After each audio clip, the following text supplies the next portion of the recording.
মই গান্ধীজীৰ দৰেই হ'ম সদায় সত্য পথত ৰম। নমস্কাৰ বন্ধুসকল, আজি আমি ভাৰতৰ ইতিহাসত বিশেষ অৱদান থকা গুজৰাটৰ এখন বিশেষ আৰু ইতিহাস প্ৰসিদ্ধ ঠাইলৈ বুলি যাত্ৰা আৰম্ভ কৰিছিলোঁ। তেনেতে সুলভ মূল্যৰ চৰকাৰী ৰঙাবাছৰ ষ্টেণ্ডতে গুজৰাটীসকলৰ এটা উৎসৱ আৰু লগতে গৰবা ডান্স কৰি থকা দেখা পালোঁ। গৈ পালোগৈ আহমেদাবাদৰ সবৰমতী আশ্ৰম বা যাক গান্ধীৰ আশ্ৰম বুলিও জনা যায়। এইখন অকল আশ্ৰমেই নহয়, ভাৰতৰ স্বাধীনতা আন্দোলনৰ ই এক কেন্দ্ৰও আছিল। ইয়াৰ পৰাই গান্ধীজীয়ে অহিংসা আৰু সত্যৰ নীতিৰে ব্ৰিটিছৰ বিৰুদ্ধে বহুতো আন্দোলন গঢ়ি তুলিছিল।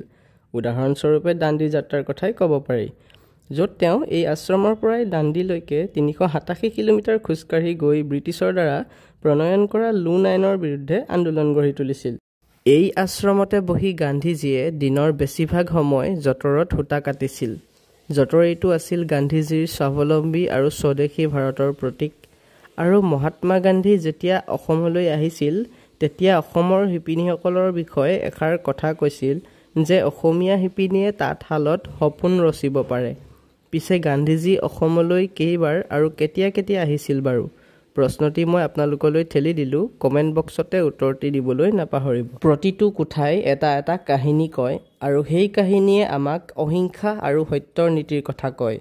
এয়া হৈছে গান্ধীজীৰ হাতৰ আখৰ, গান্ধীজীয়ে ৰবীন্দ্ৰনাথ ঠাকুৰলৈ প্ৰেৰণ কৰা এখনি পত্ৰ। চাওকচোন কিমান চিম্পল, কিন্তু আছে বহুত গুৰুত্বপূৰ্ণ কথা।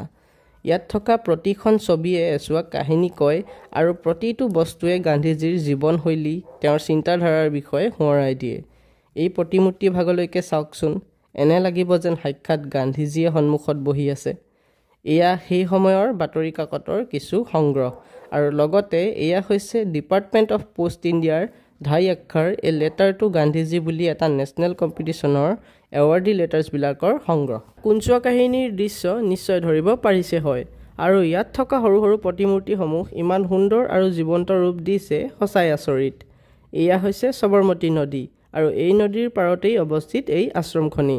গান্ধীজীৰ জীৱনৰ এচুৱা কালৰ সাক্ষী হৈ ৰ'ব এইখন নদী আৰু এই আশ্ৰমখনি। আশ্ৰমৰ এই মিউজিয়ামটোতে সেই সময়ৰ তাঁতশাল বা খাদী বস্ত্ৰৰ উদ্যোগত ব্যৱহৃত বিভিন্ন সঁজুলিসমূহ সজাই ৰাখিছে।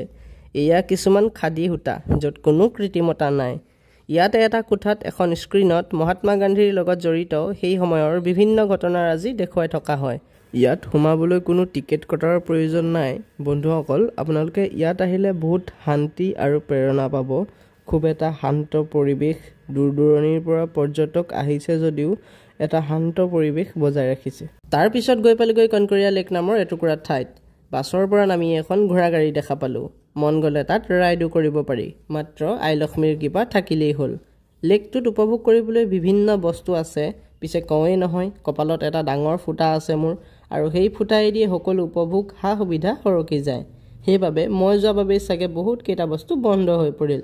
চিৰিয়াখানা, amusement park, boating, toy train আদি বহুত বস্তু আছে, কিন্তু সময় পাৰ হোৱাৰ লগে লগে বন্ধ হৈ পৰিল, আৰু খোলা কেইটাও এক্সট্ৰাকৈ বহুত কেইটা টিকট কাটিব লাগে।